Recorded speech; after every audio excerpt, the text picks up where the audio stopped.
Festival, celebrating its 16th edition. This year, the festival will be online from September 23rd until October 4th. The Montreal International Black Film Festival is presented by Québécois in collaboration with Desjardins. So if you haven't got your passes yet, that's the best time to do so right now. You can go to montrealblackfilm.com. Today, we're going to be talking to two amazing people, and they are behind one of the greatest film of the festival, the opening film of the festival, The Cuban. So we are right away going to jump and dive into this conversation, this Q&A. And I'm honored to be presenting these two people. The first person is the director of the film, The Cuban. By the way, we have a French and an English version for you. So you can choose whatever you want at the Montreal Black Film Festival on September 23rd to embark on this opening night with us. So we have with us Sergio Navarretta. Sergio, did I say your name right? You did indeed. Thank you. Thanks for having us. And then we have also Louis Gossett Jr. Hi, Lou. Hello. Ça va bien? Ça va bien. And let me remind everybody that Louis Gossett Jr. is a legend in himself. He is an Oscar-winning actor. We will dive into all you have won in your life, Lou. It's an honor to have you here with us. Actually, Lou, the last time we had you, I think it was in Toronto 2 years ago at the Toronto Black Film Festival. You were our guest of honor. That's right. Exactly. How are you doing? Yes, ma'am.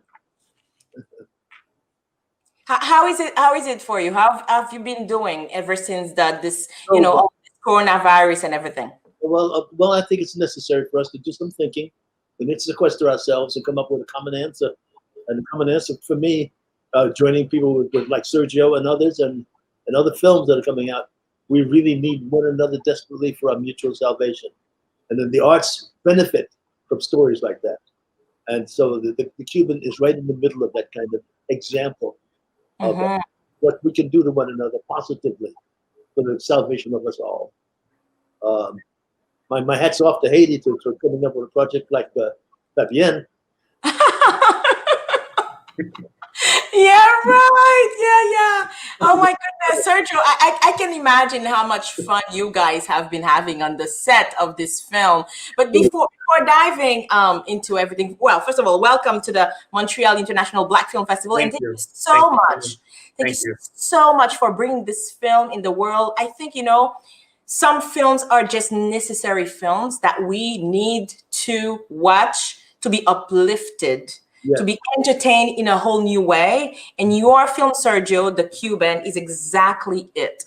Yeah. So I wanted to know, the story is just touching, but at the same time, it's so, enlightening, it's something that transports you. So I just love it. I'd like to know, can you, for people that have not seen the film, can you describe the film in your own words, The Cuban? Sure. Thank you, first of all, for having us. It's such an honor. This festival is so important. You're on your 16th year, and what a huge accomplishment. So thank you. The Cuban is it's a movie about a young Afghan nurse who has an unlikely encounter with one of her patients named Luis, who is enigmatic and non-responsive. And through their connection and through the power of music and through her stimulating him through food and just compassion, frankly, he starts to come back to life. And we've discovered that he has dementia and Alzheimer's, and he was a one-time famous Cuban musician. So we learn a lot about his history, and we learn a lot about how they help one another, because I think both characters' arcs are interconnected, and it's such a beautiful exchange between a young Afghan nurse and an elderly, former Cuban musician. So, but I wanted to know, how does this film come about? Like, how did you get to do this? It started off as a short film idea. It's just the impetus for it was really, we were coming off a big animation movie, and I was exhausted and creatively looking for something to sink my teeth into. And this young actress, Anna Golia, approached me and said, "Why don't we do a short film?" And I said, "That would be wonderful," because a short film has no stakes. It's just for the pure love of the art of making a movie. And then the first person I thought of was Mr. Gossett, and there was a whole story about how we finally got the project to him, but it eventually evolved into a feature film, and I think 3.5 years later, we're here we are presenting it, and it's been an incredible and surreal ride, given all the circumstances, which we can get into. But I mean, we're in the middle of a global pandemic and a real reckoning with Black Lives Matter. And I mean, there's just been so many things that have happened here. We'll talk about that. We'll talk about all that. Yeah. But Louis, how did you feel after reading the script? Actually, if I understand correctly, were you handed the script of a short film, or you had the feature script? Well, they sent me all kinds of stuff. This Italian director and this woman from Afghan, they followed me around a while. And finally, I gave them a chance to talk to me, and they convinced me. And when they finally came together, their energy was so important that I had to give them the time. And when they gave me the time, then I said, "Well, I'm going to give you my name, and sell it if you can." And they did sell it. They got the money, and we went through the experience of doing this movie. And it's nothing but such. It's a flashback from my teenage years. Afro-Cuban music was at its best. So the Tito Puentes and the Tito Rodriguez's and the Machitos and all those people came back to my life, and I was transfixed with the Afro-Cuban music once again. It's magic music. Magic music, and there's great dances with it, and it becomes a very pleasant experience. And you gotta face the reality, Sergio, that Louis Gossett Jr. is, somebody that he has won an Oscar, an Academy Award. He has won an Emmy Award, a Golden Globe. Yeah. He even have, I think, a star on the Hollywood Walk of Fame. I mean, how was it working with a legend? I needed the job. Sergio, I mean, this might be a dream come true for a director like you. Tell me about it. I mean, yeah. I mean, obviously, working with, Mr. Gossett is a part of cinema history, and the weight of that transfers onto the set. So it's the way we all approached our game. We may not have given 110% if Mr. Gossett wasn't there, or some of the other great actors that we had on set, or Hilario Duran, who performed the music. I mean, I think one thing, the older I get, the more I learn that, that part of the game of this job is to surround yourself the best of the best. And it's like the NBA, it's a team effort, it's a team sport. And it really, as soon as he landed on set, I saw everybody's spirits going up. And then with, playing Afro-Cuban jazz before every take, and, just the energy on set determines everything. All that energy carries into the editing room. And I think that's the ethereal, intangible part that people forget, is that really there's an energy when you're creating any kind of art form that we're all feeding off. So it was incredible. Why was it important that you guys do this film? I mean, first you, and then after that, I'd like to know about Louis as well. Why was it important that you tell this story, Sergio? Because you could have chosen another story, another thing, and you have your, films of your own. So why was it important, this script, this film? I mean, so a few reasons. One is, it was very personal. I was dealing with the loss of my own father that came suddenly. He was only 71. So there was all that guilt around, what if I had one more day? What other stories died with him? So it was all that kind of energy, and it was cathartic in that way. It was healing and a way for me to process that. But also, I just got tired of this notion of just making a movie for the sake of making a movie. Gratuitous violence, or you watch the news, and we have enough of that. And I want to continue working on projects that uplift the spirits. So here we are presenting a film about also, a musician with Alzheimer's, but it's uplifting, and we hope that it brings people's spirits up, not down, because the stats around Alzheimer's are kind of depressing. I mean, it's a really it's an epidemic that's expanding at lightning speed, and nobody knows what to do about it. And here are scientists studying the power of music. Like, you don't need a drug. You can actually play music that they'll respond to, and that's as powerful as any pill that you can give them. So I was telling Louis, while we were talking before this, I was saying, is it all it takes? Love, because he was transformed when he got all the love from this young Afghan nurse or woman, and music. Is it all it takes for people with Alzheimer's? For people who are suffering? May I help with that? I found in my life that it's not just all it takes. It's a cap of a deeper iceberg that's connected. So our thoughts and our actions are connected with our health, spiritually, physically, and emotionally.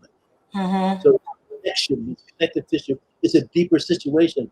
It's my wish that mankind goes back to its initial love and caring for one another. Because it's very catching, and we need one another even now. There's only one left for our salvation. That deep, abiding, original love that we need to jump on the plane to do, not invent, but join the group like it's happening for our mutual salvation. That's where health comes back and diseases disappear. Why was it for you? What was it that made you say yes after all? Because everybody's trying to convince you every day that everyone wants you in their movie, and everybody has great script, and you don't say yes to everybody. Why did you say yes to Sergio? What is this movie that you wanted to tell us? Sorry. That they wanted, and they followed it for long enough. So I want to say, what happened with these people? They were full of wanting me to join them, and they convinced me. I was open-minded and open-eared, and they finally convinced me because they never gave up. And I'm glad was an interesting story. In my mind, to the entire thing that I have memories from my high school days, Afro-Cuban music. What beautiful music! And it opened up a whole plethora of things back in my old friends in school, and some of my Latin friends here in California. I bonded more than the movie with some of our Latin friends that I grew up with. Very nice. Sergio, was it hard to make a film with music and musicians, and so you were managing a set with actors, but also with musicians and real music, and then going so many places? How tough was that for you? It's always a challenge. You're always, riddled with fear every time you wake up in the morning about to go on set. There's a lot of anxiety around it, but I think part of it is delusion. You have to literally be a little bit delusional to do this, because if you start looking at the odds against you, man, you won't get out of bed. So especially with this film where the financing almost fell apart. Tell me about that. How so? Like, how long did it take you to put all that together? And tell us about that. Get us behind the scene. Yeah, I mean, I think the music came first. Mr. Gossett signed on first. Then Alessandro Piccione started developing the script, doing research with the doctors, the scientists that are studying the effects of music on the mind. Then I started working with Hilario on the music simultaneously. So that's something that helped me through, is having the music ahead of time, because then you can plan your scenes, and it also you use music therapy on yourself in a way, because when you're having a bad day, put on Afro-Cuban jazz. It'll lift you right up. Tell me about it. Yeah. And then we just had people around that were like, yeah, I'm gonna commit, put up the money, and then we keep saying you sign the contract, where's the check, and then there's no check, and so you have all these balls in the air, and then finally the right people came to the table, and that's another lesson I learned, is you can't work with anybody. You have to have the right partners, the right people, the right collaborators that believe in it. And distribution is the same. If you have the people that don't want to work and they want to throw it up on a catalog, it's not gonna, But tell me something. Isn't it financed like in the Canadian system with Telefilm Canada and then CMF? And did you go through that Canadian system? And it was hard, even though you had a great script, and then Louis Gossett Jr. attached to that. It was still hard to raise that. Why was that? No, I think the government support was there, and it just continued to build. I mean, to this day, they're still, extremely supportive. I'm here in Ottawa now doing a screening for first responders as a way to give back. And that was, the Minister of Culture was the one who kind of put it together and is inviting us. So the government support has been wonderful. I think it just boils down to the merits of the project. The story, who's in it, who the attachments are, all that stuff. I mean, and years of hard work of building relationships. So they had to be able to trust us to be able to pull it off. So that was, but we're really lucky in Canada. I can imagine in the US, I mean, unless you have private investment and pre-sales, it's really hard to get a movie made. Oh, but totally. Louis, I wanted to ask you, because we have some headline news a few days ago about the Academy of Motion Pictures and Science, which decided to change the rules to be qualified now for Best Picture category. The film needs to include 2 of the following: women, visible minorities, LGBTQ people, people with disabilities, in either behind the scene or in front of the camera. So I wanted to have your take on, what do you think of all this? What was your reaction when you heard that? Is it good? Is it same old? What do you think? I think it's very exciting. I think that the members of the Academy is very diverse. So then they're getting their heard, and so the science is happening in sports and in film and television and stuff. So it's going in the natural direction of representing us all. So it's a thing. It's not revolutionary at all. It's a natural growth. It excites me a lot. Just now, because they're after bald-headed black men. But and do you feel like it's gonna really change stuff, or people will be like, okay, I don't care, I'm not gonna be in this category? And what do you think? Very excited. It's changing even as we're talking about. It's changing better. Yeah, that's what I thought too. We all celebrate that, so that when we come out of that pandemic, we come out from hitting on the ground, running into the right direction to continue it with a new mentality, a new consciousness. It's happening while we're in the pandemic. When we get out of those pandemics, we get back to work. It's very exciting. Very exciting for me too. What is your take on that, Sergio? Do you think that will affect our films here in Canada as well? Do you think that will have some ramification here for our own galas and awards? 100%. I mean, if people need to be hit in the head with a hammer to get the message. I mean, we're in 2020, still having this conversation. It's insane. So I think it's opened up a door for conversation. In the U.S., the racial tensions and barriers are still pretty strong. In Canada, we probably hide it a little better, but it's enough is enough, and I think it's time to have those honest conversations. And we don't want to hear things from foreign sales companies like, well, your 2 leads are black, so we're not going to get foreign sales. Like, enough of that. We just want to tell good stories with incredible artists, and I think it's just the beginning. Anyways, I agree with Mr. Gossett. I think it's the beginning, and the door's opening. Now it's a matter of what we do with the opportunity. Hopefully, we rise to the occasion. The situation now is that we have people who are sensitive to our beliefs, and everybody that has never got an opportunity to getting their opportunity. But also, there's a new society now, which is closed, and they're opening the door slightly. And if you will agree with them, then they'll let you in. If you don't agree, they close the door. My philosophy, the whole door has to be turned down. There's got to be no opening and closing the door. We all belong, and we all need to be taken care of. My dream of film, a dream of music, and a dream of the world. And it's happening even as we speak. So there's no frustration about it. It's happening. Let's cooperate with it. Fantastic. And we are in the middle of another pandemic also, which is not just the coronavirus, but all this resurgence of the Black Lives Matter movement as well. Mhm. Do you guys feel that had a direct impact on all this that is being fast forwarding, or how how do you feel this has an influence on our industry? Go ahead, speak, Sergio. I think it's a perfect storm. I think I haven't had a lot of time to reflect on the pandemic because I purposely kept myself busy so that I didn't have to face the trauma, just the reality of it. But the positive is that the silver lining is that it did accelerate a lot of conversations that needed to be had a long time ago. So whether it's Black Lives Matter, or whether it's, streaming services are taking over and theaters are dying, all those conversations were already in the air. So, I think all the pandemic did is really forced us to look at ourselves and look at our families, our communities, and make decisions about what's important to us. And we don't have excuses anymore about, oh, I was busy, and oh, I care about Black people, I put it on my website. Well, now we need action.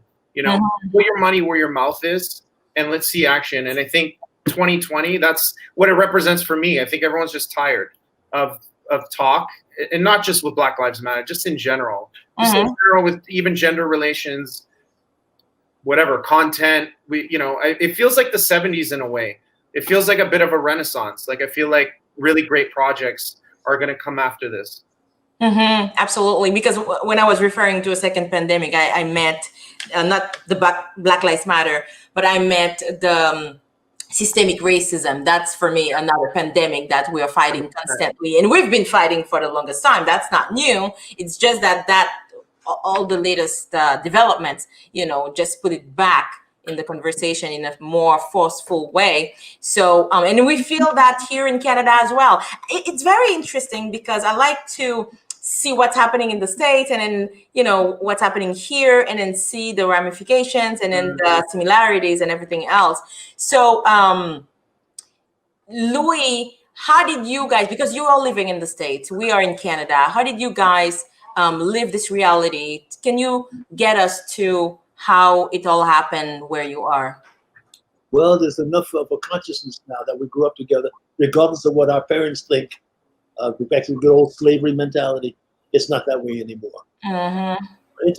Interacting in schools and in nightclubs and in teams, and it's an obvious growth of us needing one another desperately. It's a true future of America. Remember when I used to say that 10 years ago, I wouldn't work because there was a fear, there was a thing of what are we going to do with this new kid? I've been doing this now for over 60 years, and I've watched the change. I'm very happy to see the change pleasantly. But it's not just Black Lives Matter, but that is first.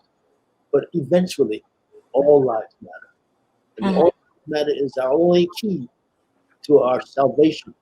We'll get to that. But right now, first things first, Black lives do matter. And you can see how much is involved in that, because they've never had anything but that. They couldn't say anything because they had to be afraid of being disciplined. Now everybody, the kid that put his knee, Colin, because he wanted, now everybody's put their knee down in agreement with him. That's how the movement is growing in a positive direction. I'm very excited. It's humanity fighting against racism. The only thing that's going to save us, that's all that's left. That's all we need. Oh yeah, love. That's it. I'm understand. Sergio, if we get back to your film, I wanted to. I have so many questions for this film for you about this film, because this film is just amazing. I think people will love jazz, will love music, will enjoy the film. People who wanna see a story of somebody fighting with Alzheimer's, somebody, and we'll just dive and then appreciate your movie as well. Like, there's something for everybody in your film. Was it a fine line to be like, okay, I don't want the music to overshadow the story of, that person living with Alzheimer, but at the same time, how was it to balance this so it doesn't become like a film only about music or the other way around? I think it's a fine balance, and having a great editor like Jane McCrae helps, because we can talk about things, and it's too much, too little. ultimately, I think with every story, it's about characters. And these two characters found each other. They both feel isolated, marginalized, and they have a common language, which is music. And I think that's very universal. I mean, we could screen this film in Tanzania or in Mumbai, and I think people will feel a visceral, like a same kind of reaction to it. But there's something to be said to tie into your earlier point about Cuban culture, which is when you go to Cuba, they're Cuban first. They don't really talk about racial tensions unless you really get into it, but they're Cuban first, and the music carries that culture so beautifully. So they're able to transcend all barriers through music. Like when you look at the interracial bands there, I mean, it's a common language, and it's like Haiti is very similar. The art and the music is what carries the culture, and it's beautiful. Yeah, we can learn a lot from them. The fact that they live on so little, but they're generally very happy. I mean, that was the takeaway for me. I'm just like, I need to re-examine my life because in their eyes, I have it all, and I'm still struggling with this idea of happiness and fulfillment and everything. They're just happy being on the street and playing guitar, and I mean, it's just such a joyful culture. Yeah, in Haiti, when you ask somebody that has nothing, somebody on the street having nothing, you say, "How are you today?" That person will tell you, "Not worse than yesterday." I'm not worse. That means I'm better. Like you have nothing, but every day is better, and tomorrow will be even better than today. So that's a bit how we see that, maybe in the South or in developing countries. Always this hope that tomorrow will be better, and that keeps us alive. Actually, Sergio, I have to applaud you for being a Caucasian filmmaker, taking a risk on a film with a lot of diversity. Not just Louis Gossett Jr., but you also put forward the Cuban culture. You also put forward an Afghan lead woman. You also had Asian people there. I mean, tell me about the casting process. Why this choice? Why? First of all, I can't really take credit. It's not something that I think about consciously. To be honest, it's just a reflection of who we are growing up in a multicultural city like Toronto. That's it. I was very lucky to have parents that were very inclusive and open and curious. So we would have our Indian neighbors on one side sharing their food and their culture with us. My other neighbors were Jamaican, so my best friend was Jamaican. So it's like, for us, it's very natural, very normal. And it's weird because as a Southern Italian, I never saw myself as white or Caucasian. So I guess it's whatever you are, Sergio. Whatever you identify with is what shapes you, right, as a person. But yeah, I mean, yeah. Anyways, we can get into all that later. Yeah. No, but it's yeah. I mean, it's just that. It's just being Canadian, growing up in Toronto, and knowing these people, knowing these cultures, and wanting to tell those stories.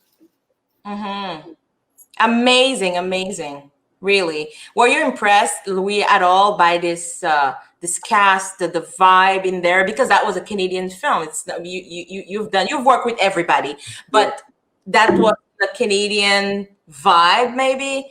So diversity in Canada. It's wonderful to see. It's nice to be around here. It's a great attitude, mutual respect, and it's nothing but the work. We're all devoted to do the work, and it's a breath of fresh air. I tell you that. And the people are brilliant. They come to work with an open mind and very artistic. I've never had a negative time here in Florida, in Canada. I was thinking about my friend in Florida for a minute. I wish we had their weather. Well, we're not worried. But pleasure. Yeah. It's a great pleasure. What about the casting, Sergio? Did you do the casting here? I mean, when I say here, I mean in Canada, or was Lou the only person coming from the States? How was everything? Get us behind the scene. We want to know all the details. A lot of dinners, a lot of wine. We had Lauren Holly was born in America, but she's Canadian now, living in Canada. Shorey Agdashlu is Iranian, born in Iran but American. The rest of the cast is Canadian, and I didn't do auditions because I don't like the audition process. I mean, you just know the artist's work and say, you know, I really see or envision that artist, that actor in that role. There was a few roles that I had to reach out to some agents that I knew saying, hey, I have this part, what do you think? And I had some ideas, but everybody else, the roles were written for them, and you don't normally get that. Wow. So I was very lucky that, you know, we're going to write a role for Louis Gossett Jr. and hopefully he'll say yes, and or Shorey Agdashlu or whatever. I mean, it's a different kind of thing. But yeah, I mean, I think it's a lot of luck and a lot of perseverance. And like Mr. Gossett said at a TIFF talk that he did, never give up. So we took that to heart. How long did it take to complete all that, from the script to Mr. Gossett to actually shooting and doing that? Was it a long process? Not, I mean, relatively short compared to most films. Like, we've developed projects over 10 years. It still didn't get made. You know, this film came together, I would say, in 2 years. Okay, that was pretty quick. Yeah, it was really, really quick. You should be very proud of the result because it's amazing. It's an amazing film. So, ladies and gentlemen, if you just joined us, we are talking about the CUBAN, Le Cuban in French, and it's opening the Montreal International Black Film Festival 16th edition on September 23rd, and it will stay on the platform, on the web platform where we're screening the films until October 4th. So you better grab your pass to come and join us and then to see the film actually as of September 23rd. And then we are having the honor of welcoming Louis Gossett Jr., Oscar winner Louis Gossett Jr., and Sergio Navarretta right here. And we're talking about the film and then the creative process and everything else. Mr. Gossett, I like when you're saying Mr. Gossett because I say Louis the first time. I said, you can say Louis. And did you call Louis the whole time in the set? It's only the Italians from Brooklyn that call him Louis.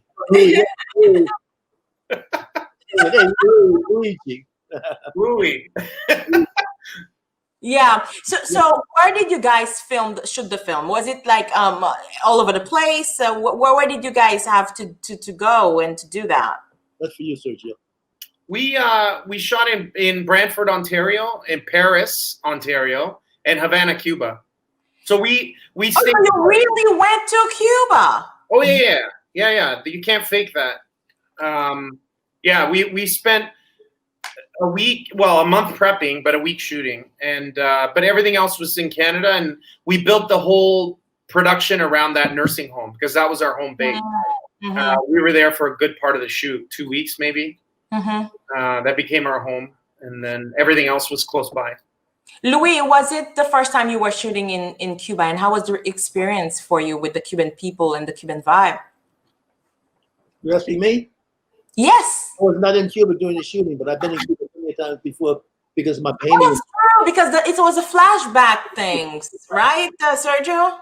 He looks young, but there was another actor playing. Cuba because I could go from the Bahamas. Yeah. Yeah.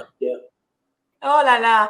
Before we started, I was telling Louis how much he looked good today. I'm seeing it. I mean, he's as always looked like this. So yeah, you see, Louis. I even mixed you up with the flashback guy in the. That's good. People have to see they have to see the film to understand what we're talking about. Anyway, so so I heard so many stories about Cuba. Being kind of a bit difficult for business sometime, and especially when you're coming from America. Can you tell us how you managed to go and shoot over there with the whole crew and everything else? Is it easy to do business in Cuba, or is it a myth? It's a challenge. It's a challenge. Sure. We have to find. So there's 3 companies that are owned by the government, production companies. So we met with one of them that we found to be a suitable partner. You agree to some price and you start talking about logistics, and it's very different. Look, I can't pretend that it's like here, because it's not. Like, I had my first AD and my cinematographer, Ciliana. We planned everything, but when you're there, you have to throw your plans away, and you literally have to, whatever is thrown at you that day, you got to work with it, and you got to be quick on your feet. But the people are just so good. You forgive all the, the challenges. Like, getting a light bulb is a massive undertaking. But they do it with a smile. One day in the club, we said we need fog, like smoke. And we see a guy smoking a cigarette, blowing it into the exhaust system. And then he cuts a can in half and he lights some kind of smoke bomb thing. And next thing you know, the club is diffused with smoke. I mean, those are the crazy things that you're just kind of like, did that really happen? But it works. And they give you the result. And they do it with a big smile. So, yeah, I mean, it took me a while to get used to their style of doing things. And you have to really slow down.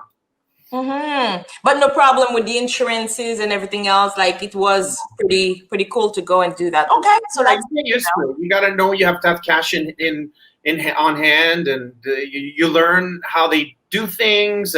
But you need somebody there. We needed a fixer. We had a great producer on the ground. His father, ran the company. You need that kind of trust, because otherwise, it's a mess. So that means, Louis, you went back to Toronto. So wait a minute, that was before or after we invited you in Toronto at the Toronto Black Film Festival? Probably after. It's after, eh? I think when did you invite me? 2 years ago, was it? I think it was no, that wasn't last year. I think last year, I had not shot it then. I had not shot it. That was before the Cuban. I don't think you were shooting anything when we invited you or whatever. But that's cool to know that you got back to Toronto after we invited you. You're kind of cheating on us, but that's good. That's okay. That's okay.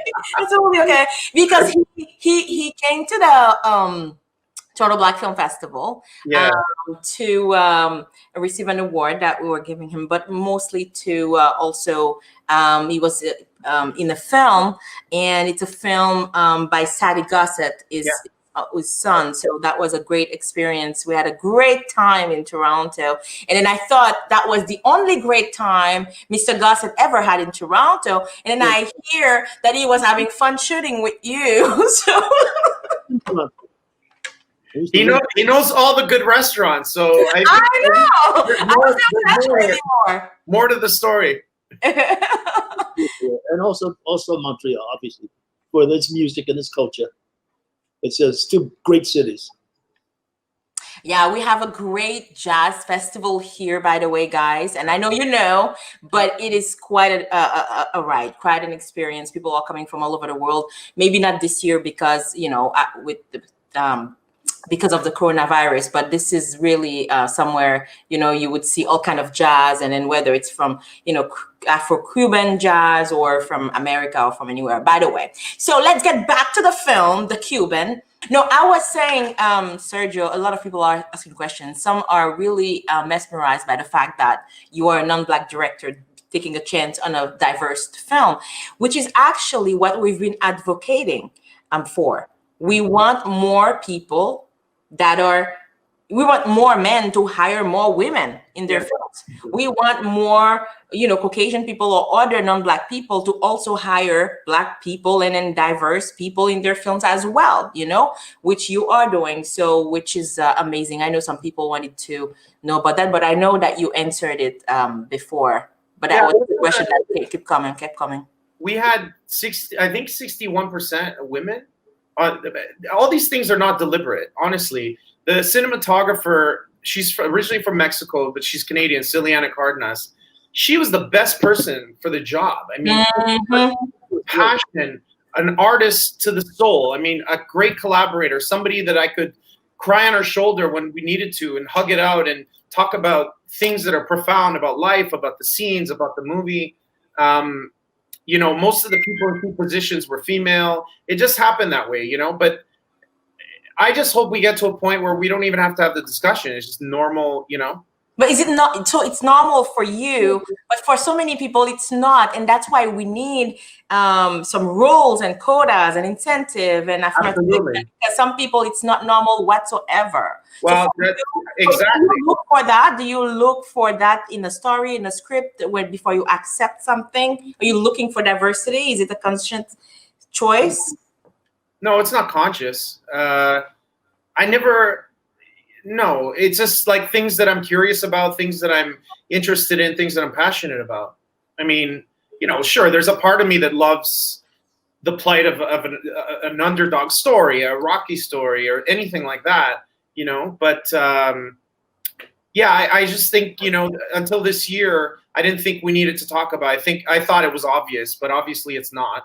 And if there's anything that I can do to further that narrative, that conversation, 100%.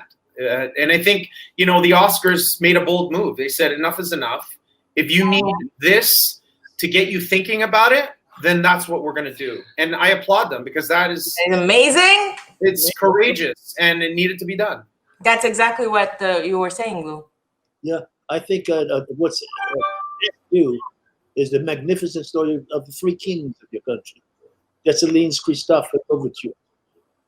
We need to do that properly on a major screen. Your three kings. You know that, don't you? Mm-hmm. Christophe, Louverture, and Dessalines. Mm-hmm. Put that on film in a miniseries this time.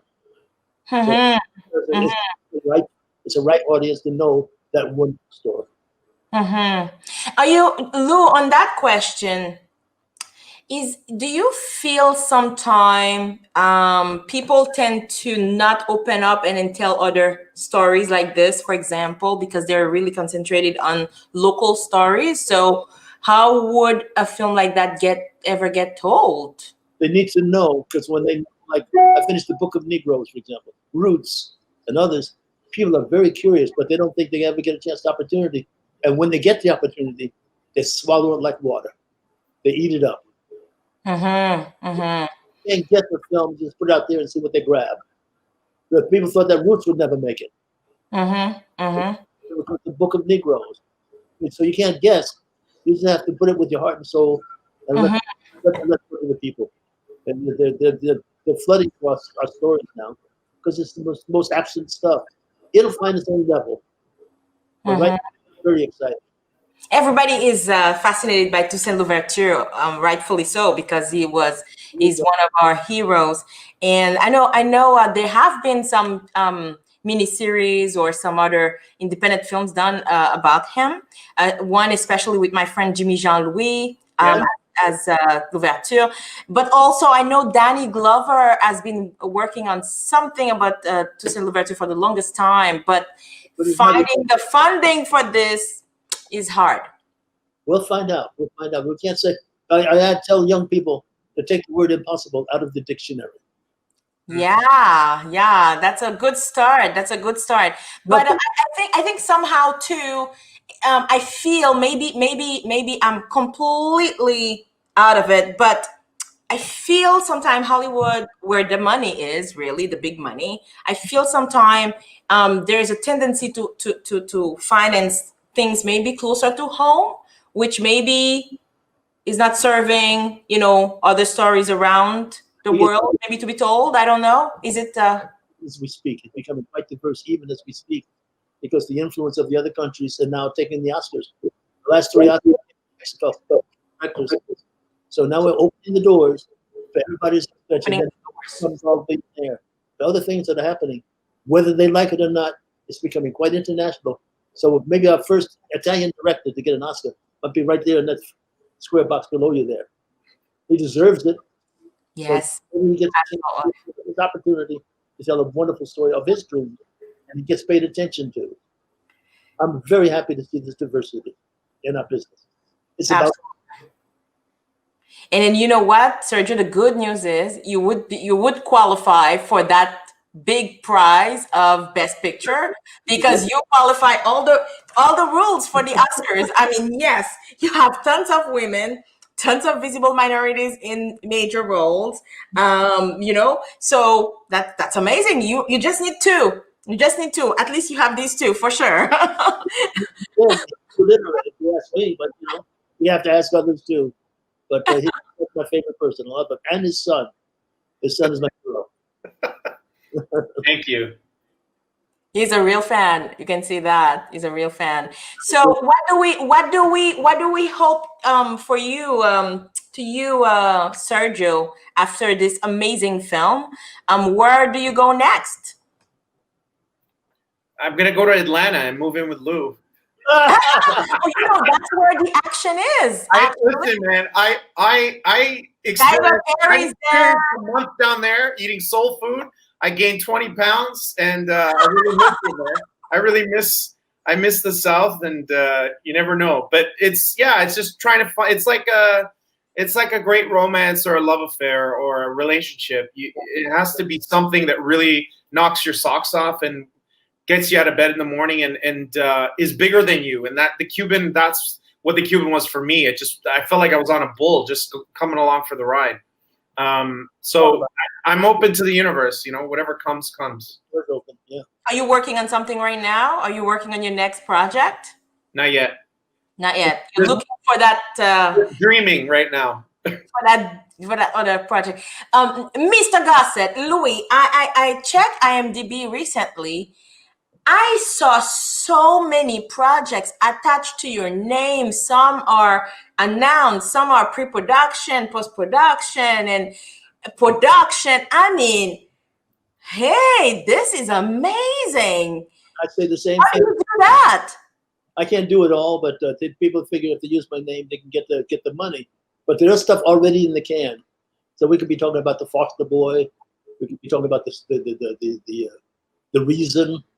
We're talking about some other things that are already in the can that I'm excited about. Oh, that's stuff in the not too distant future, like the one in Haiti about the Three Kings and what happened when they defeated Napoleon. Our young people need to know those stories to round out their stuff. But there's so many beautiful stories to tell. That's a no problem. There's nothing to cry about. There's so many stories that have come out of the woodwork these days that Amy Glover and all of us have to do now, and we are. It's the climate is beautiful.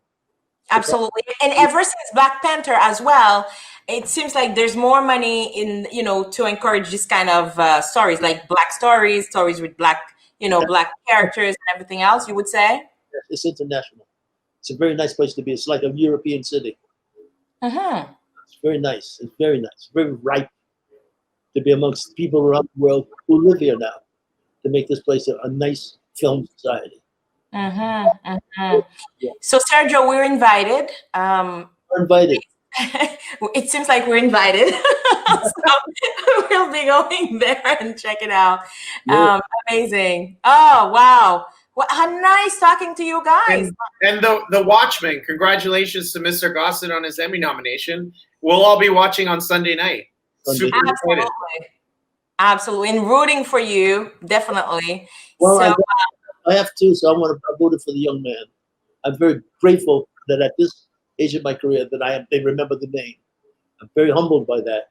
But there's 26 nominations for that in ministry. It's exactly what we've been talking about for the last hour. Wow. Really exciting. Wow. The door is open for you, girl. The door is open for you, ragazzo. The door is open when you want to knock on the door and get something to eat. Handshake, hugs. The door is open. Definitely. That's very inspiring. One thing I wanted to say, Lou, is there are a lot of young directors, young producers listening to us right now. They look up to you. They've been seeing, watching a lot of things that you've done. And if somebody would like to have star power like you, would like to have somebody like you on his film or work with it, and that person doesn't have this long resume, this long, list of accomplishment yet. It's gonna be his first or second or third film. Is Louis Gossett Jr. approachable for that young director or producer? They have to get past my staff. Very intelligent, very feeling. They know what I like and what I don't like, and they have to read it first. Otherwise, I would have nothing to do but read 24/7. I've got to do life with my grandchildren and my food and everything else.